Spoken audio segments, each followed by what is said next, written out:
Hello guys, welcome to I agree. मेरा नाम है जय। आज हम कर रहे हैं सोइल साइंस का एक नया टॉपिक जिसका नाम है soil temperature, soil reaction and pH. PH effect भी बात करेंगे, न्यूट्रिएंट्स अवेलेबिलिटी पे पीएच का क्या इफेक्ट पड़ता है। ठीक है, तो चलिए सोइल टेम्परेचर से स्टार्ट करते हैं। सोइल टेम्परेचर आपको बताइए, सोइल टेम्परेचर है कि सोइल टेम्परेचर मिट्टी की गर्म या ठंडी होने की अवस्था को मृदा तापमान कहते हैं। ठीक है, soil temperature is the degree of hotness और कोल्डनेस। ये तो बहुत ही कॉमन सी बात है, आपको पता ही होगी। It strongly affects seed germination, क्योंकि टेम्परेचर का बहुत बड़ा योगदान रहता है पौधे की वृद्धि में, ग्रोथ में। ठीक है, जिसमें सीड जर्मिनेशन में, रूट ग्रोथ में, माइक्रोबियल एक्टिविटी में। ठीक है, यहाँ भी उसका काफी ज्यादा आपको अफेक्ट देखने को मिलता है अगर टेम्परेचर ज्यादा या कम हो जाए। इसीलिए ऑप्टिमम टेम्परेचर होना बहुत जरूरी है।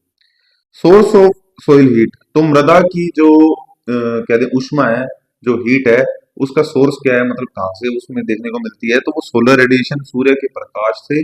सूर्य का प्रकाश, सूर्य की विकिरण जो है, उससे क्या होता है, वो जब धरती पे आती है तो वहां से आपको मेनली जो है हीट मिलती है। ठीक है, वो मेन सोर्स हो गया। एटमोस्फेरिक टेम्परेचर की बात करें तो वायुमंडलीय तापमान, जो सूर्य का प्रकाश जो पृथ्वी पर पहुंचा है, ठीक है, वो वायुमंडल में ही क्या हो जाता है, स्टोर हो जाता है। एक तरीके से आप ऐसे कह सकते हो, जमा हो जाता है। और वो क्या करता है, एटमोस्फेरिक तापमान होता है और वो सोइल को हीट प्रोवाइड करवाता है।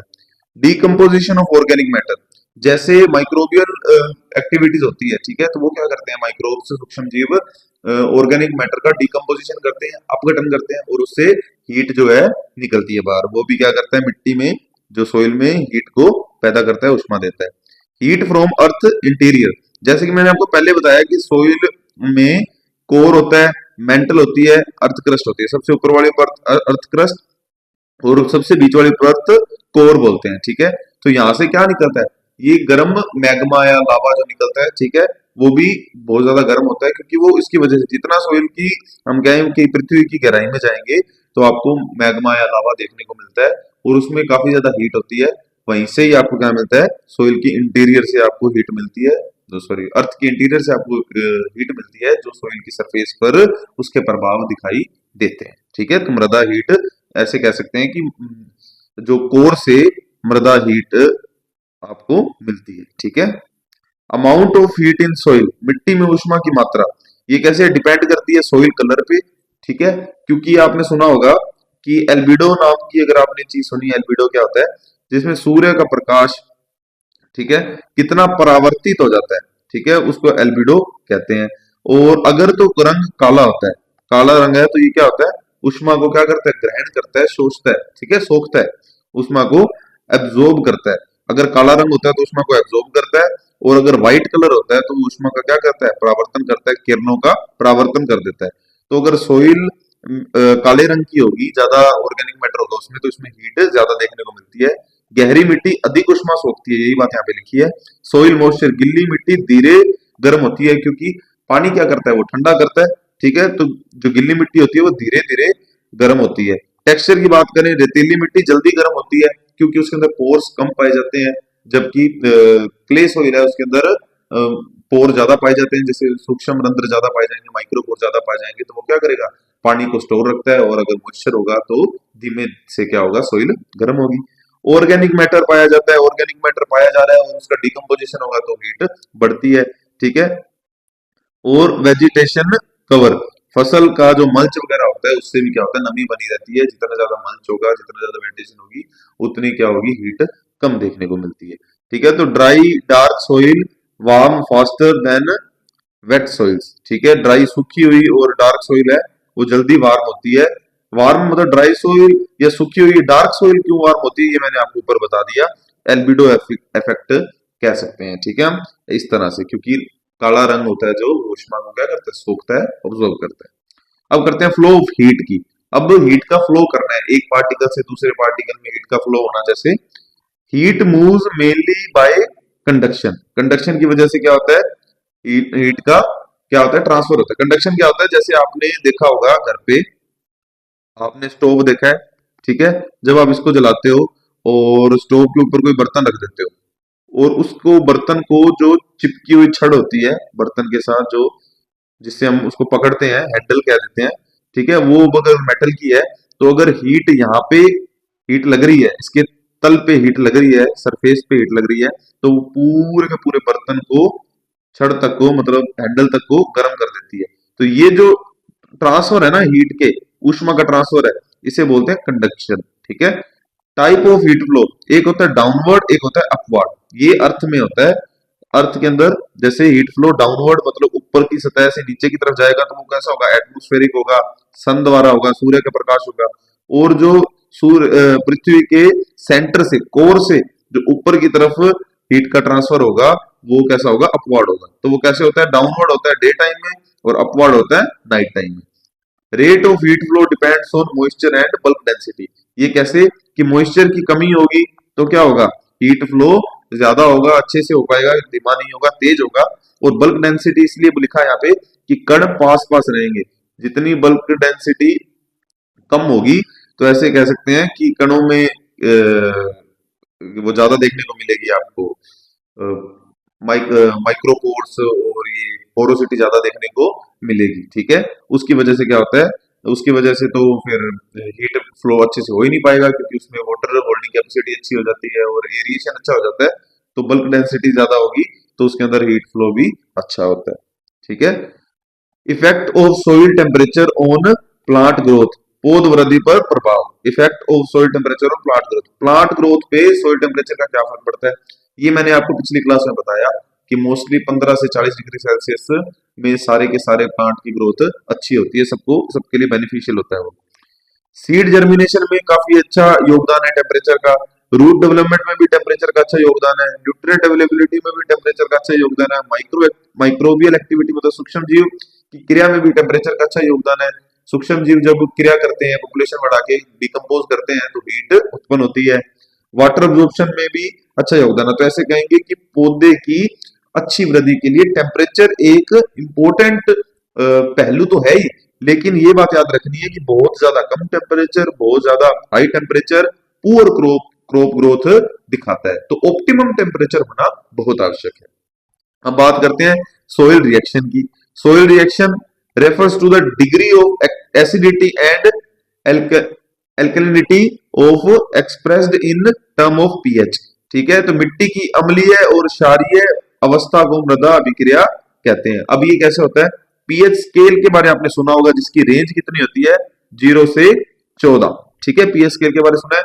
और 7, 0 से 14 के बीच में होता है 7। और यहाँ पे अगर पीएच है किसी भी चीज का, तो वो कैसा होता है, उदासीन या न्यूट्रल।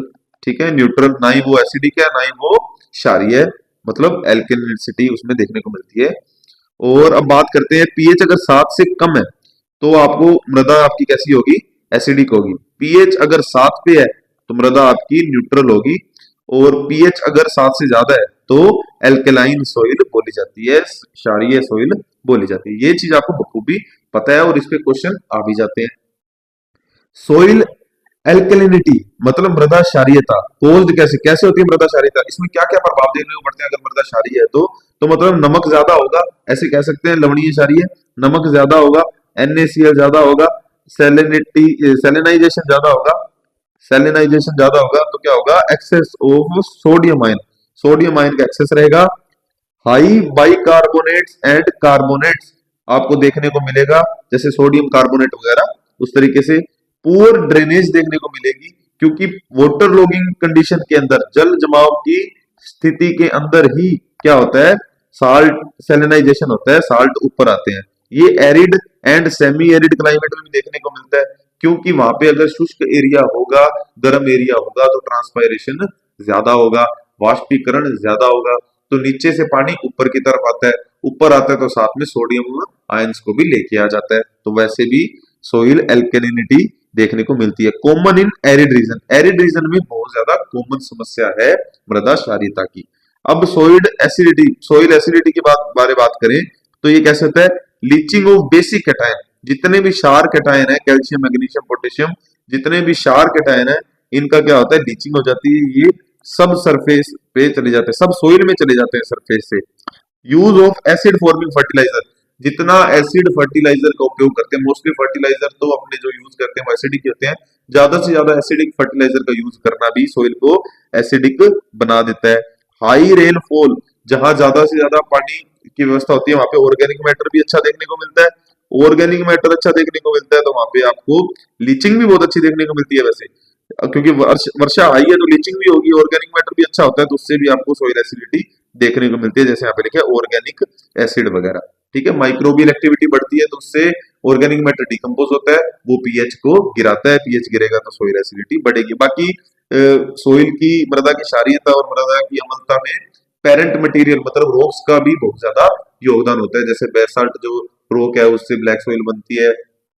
ठीक है, और ऐसे कह सकते हैं कि ग्रेनाइट से आपको ज्यादा एसिडिक सॉइल्स वगैरह देखने को मिल सकती हैं उस तरीके से। ओके, अब बात करते हैं सोइल बफरिंग।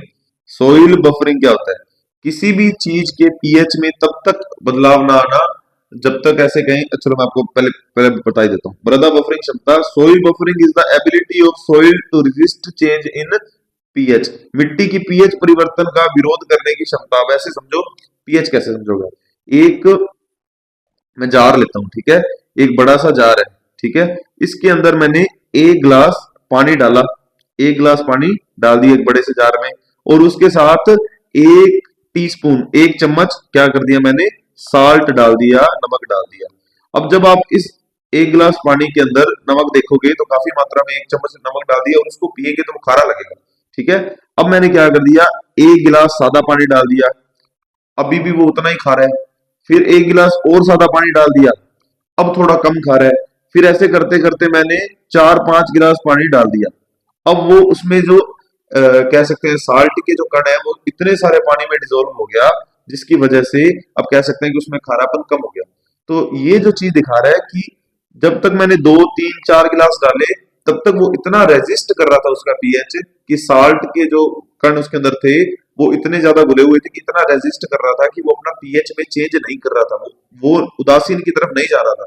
जैसे ही मैंने इतने सारा पानी डाल दिया, ऐसे समझो कि 5 गिलास पानी मैंने और ऐड किया, तब जाके उसके पीएच में फर्क आया। तो मतलब वो क्या कर रहा था, पीएच को रेजिस्ट कर रहा था, साल्ट की पावर इतनी थी कि वो पीएच को रेजिस्ट कर रहा था। उसको रेजिस्टेंस उसकी तोड़ने के लिए मुझे बहुत ज्यादा अमाउंट में पानी डालना पड़ा। ठीक है, तो ऐसे कह सकते हैं वो उस नमक की उस विलियन की क्या थी, एक बफरिंग कैपेसिटी थी।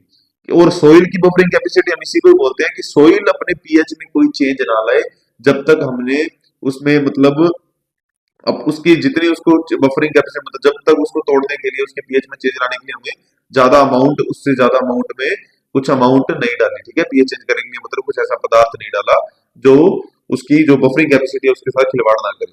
ठीक है, तो soil buffering is the ability of soil to resist change in pH. मिट्टी की पीएच परिवर्तन का विरोध करने की क्षमता। अब देखते हैं वो कब तक विरोध करती है। जब तक वो विरोध करती है उसी को ही हम क्या बोलते हैं, बफरिंग कैपेसिटी। उसके अंदर हिम्मत ही है, मतलब उसकी पावर है। वो डिपेंड किस पे करती है, क्ले कंटेंट पे। ठीक है, क्ले कंटेंट पे करती है, ऑर्गेनिक मैटर पे करती है, टाइप्स ऑफ क्ले, मिनरल पे करती है, किस तरह के मिनरल है। ठीक है, कुल मिला के हम क्या करते हैं पीएच चेंज करने के लिए उसकी कंपोजिशन ही बदल के रख देते हैं। ठीक है, clay soils have high buffering capacity. Clay soil की बफरिंग कैपेसिटी बहुत ज्यादा हाई होती है, वो अपने पीएच में चेंज जल्दी से नहीं लाती। ठीक है, अब करते हैं effect of soil pH on nutrient availability. Nutrient availability पे बात करते हैं कि पीएच का क्या प्रभाव पड़ता है। जनरल इफेक्ट ऑफ पीएच की बात करें तो नॉर्मल कैसे कैसे इफेक्ट देखने को पड़ते हैं आपको। सोल्युबिलिटी ऑफ न्यूट्रिएंट्स, पोषक तत्वों की घुलने की जो क्वालिटी है उस पर बात करें, एबिलिटी है। माइक्रोबियल एक्टिविटी है, उस पर भी बहुत प्रभाव पड़ता है, सूक्ष्म जीव की पॉपुलेशन वगैरह बढ़ाने की जो बातें करें उस पर भी बहुत पीएच का प्रभाव पड़ता है। टॉक्सिसिटी ऑफ एलिमेंट्स की बात करें, ठीक है, पोषक तत्वों की विषाक्तता, उस पर भी प्रभाव है। और ऑप्टिमम पीएच बात करें क्रॉप के लिए, ज्यादातर के लिए 6.5 से 7.5 देखने को मिलता है। ये चीज आपसे क्वेश्चन पूछ लिया जाता है। Effect of low pH, come pH का क्या प्रभाव पड़ता है देखें। डेफिशिएंसी देखने को मिलती है आपकी कैल्शियम, मैग्नीशियम, मोलिब्डेनम की। टॉक्सिसिटी देखने को मिलती है आपको एल्यूमिनियम, आयरन और मैग्नीज की। पुअर रूट ग्रोथ, जड़ का जो विकास है वो बहुत ज्यादा कमजोर हो जाता है, कम हो जाता है। रिड्यूस करता है माइक्रोबियल एक्टिविटी को, ठीक है, और फोस्फोरस अवेलेबिलिटी को भी डिक्रीज कर देता है, फोस्फोरस की अवेलेबिलिटी बंद हो जाती है। Effect of high pH, high pH से क्या प्रभाव पड़ता है, डेफिशिएंसी हो जाती है आयरन, जिंक, मैग्नीज और कॉपर की। फोस्फोरस फिक्सेशन आपको देखने को मिलता है। Poor soil structure, sodic soil, ठीक है, और आयरन क्लोरोसिस कॉमन हो जाता है। और भी अगर मैं आपको बताऊं तो थोड़ा अपन डिटेल में चलते हैं। और ध्यान से देखिए, ठीक है। हम लिख ही लेते हैं एक टॉपिक, इंपॉर्टेंस ऑफ पीएच। ठीक है, चलते हैं अब इस पे। Effect of pH on nutrient availability. तो एनपीके, कैल्शियम, मैग्नीशियम, सल्फर, ये आपके प्राइमरी और सेकेंडरी न्यूट्रिएंट्स जो भी हैं, ठीक है, ये न्यूट्रल जो आपका पीएच है ना, न्यूट्रल पीएच, इस पे बहुत ज्यादा अवेलेबिलिटी उसकी शो करता है। ठीक है, तो आपके प्राइमरी और सेकेंडरी जो जो न्यूट्रिएंट्स है वो न्यूट्रल पीएच पे, मतलब 6.5 से 7.5 की रेंज के अंदर वो ज्यादा अपनी अवेलेबिलिटी शो करते हैं। और जो आयरन, मैग्नीज, कॉपर, जिंक, ये एसिडिक पीएच पे अपनी अवेलेबिलिटी अच्छी शो करते हैं। और मोलिब्डेनम एक ऐसा है जो मैंने आपको पहले भी बताया, मोलिब्डेनम पीएच बढ़ेगा तो मोलिब्डेनम बढ़ेगा, पीएच कम होगा तो मोलिब्डेनम कम होगा, ये चीज देखने को मिलती है। और बोरोन भी आपके, बोरोन जो है ये भी न्यूट्रल पीएच पे देखने को मिलता है। बाकी जो बचे वो आपको पता है, समझदार समझदार हुआ। अब बात करते हैं इफेक्ट ऑन माइक्रो ऑर्गेनिज्म पे। माइक्रो ऑर्गेनिजम्स पे क्या प्रभाव पड़ता है, ठीक है। तो माइक्रो ऑर्गेनिज्म पे जो बैक्टीरिया है आपका, वो न्यूट्रल पीएच पे अच्छा अपनी पॉपुलेशन ग्रो करता है, ऑप्टिमम है इसके लिए। और क्लोस्ट्रीडियम जो है, इसके लिए, क्लोस्ट्रीडियम भी बैक्टीरिया है, इसके लिए एसिडिक पीएच काफी अच्छा है। और नाइट्रिफिकेशन जो है आपका, नाइट्रिफिकेशन, नाइट्रिफिकेशन में भी बैक्टीरिया काम आते हैं, नाइट्रोबैक्टर्स जो होते हैं ना, नाइट्रोबैक्टीरिया, नाइट्रोबैक्टर और नाइट्रोसोमोनास। नाइट्रोबैक्टीरिया जो है वो 8.5 पीएच पे काफी अच्छा ऑप्टिमम रहता है उनके लिए, ऐसे समझो। और फंगस जो है, फंगी, इसके लिए भी एसिडिक, एसिडिक पीएच फंगस के लिए। और एक्टिनोमाइसिटीज, इसके लिए स्लाइटली एल्कलाइन। और प्रोटोजोआ की लिए बात करूं, प्रोटोजोआ, इसके लिए 6 to 8 पीएच। ठीक है जी, तो ये इफेक्ट रहता है उसका माइक्रो ऑर्गेनिजम्स पे पीएच का। अब बात करते हैं इफेक्ट्स ऑन क्रॉप। क्रॉप पे क्या इफेक्ट रहता है, ठीक है। क्रॉप की बात करें तो वैसे नॉर्मली आपको बता ही दिया, 6.5 से 7.5 सारे क्रॉप्स के लिए अच्छा ही है। और टी वगैरह के लिए जो कुछ प्लांटेशन क्रॉप है, टी एंड पोटैटो की बात करूं तो ये 4 से 6 पीएच इनके लिए। और सॉरी, राइस के लिए भी इतना ही पीएच चलता है, लगभग 4.5 से 8.5 तक राइस के लिए काफी लंबी रेंज रहती है, ज्यादा रेंज रहती है। और शुगर केन की बात करूं, शुगर केन के लिए, बरसीम के लिए साथ ही लिख देता हूँ, बरसीम के लिए लगभग 6 से 8 पीएच। ठीक है, और एक बार आप फिर चेक कर लेना, ठीक है, ये मैं सही लिख रहा हूँ ना, मतलब वैसे तो मेरे को पूरा भरोसा है सही लिख रहा हूँ, पर आप एक बार फिर चेक कर लेना, आपको याद भी हो जाएगा ना, डबल रिपीट हो जाएगा। 5.5 से 6.5 इसका, और बारले का न्यूट्रल, मतलब 7 पीएच के आसपास। ठीक है, तो ये आपने कर दिया इफेक्ट ऑन, कहाँ कौन कौन से कर दिए, effect on nutrient availability, effect on microbial organism, effect on crop, ठीक है, 3 कर लिए। कोई और रहता है, इफेक्ट ऑन डिजीज देख लें, प्लांट डिजीज पे एक वो और देख लेते हैं, इफेक्ट ऑन प्लांट डिजीज, लिख ही देता हूँ अच्छे से।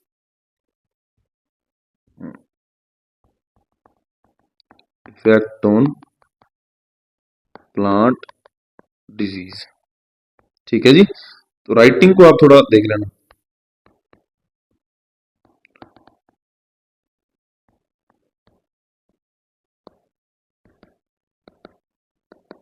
तो यहाँ पे लिखा है मैंने, take all disease of wheat alkaline. जो वीट की जितनी भी डिजीज होती है वो सारी की सारी एल्केलाइन पे ज्यादा आपको शो होती है, मतलब एल्केलाइन अगर सोइल रहती है तो वीट पे डिजीज ज्यादा देखने को मिलती है, ये उनके लिए ऑप्टिमम है।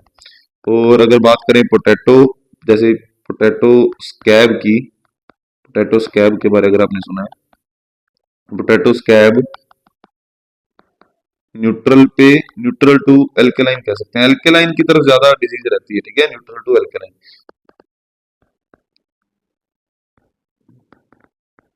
Grey fleck, grey speck of oat की बात करूं तो ये न्यूट्रल, न्यूट्रल में रहती है और इसके लिए फेवरेबल पीएच तो हो गया न्यूट्रल, और वैसे कह सकते हैं कि एमएन डेफिशिएंसी की वजह से, ठीक है जी। तो ये थी इफेक्ट ऑफ प्लांट डिजीज, थोड़ा बहुत मैंने ज्यादा तो नहीं बता रहा आप, और जैसे जैसे प्लांट पैथोलॉजी पढ़ोगे आने वाले टाइम में, आपकी डिग्री में एक सब्जेक्ट है प्लांट पैथोलॉजी, उसके अंदर आपको डिटेल से पढ़ाया जाएगा, ठीक है।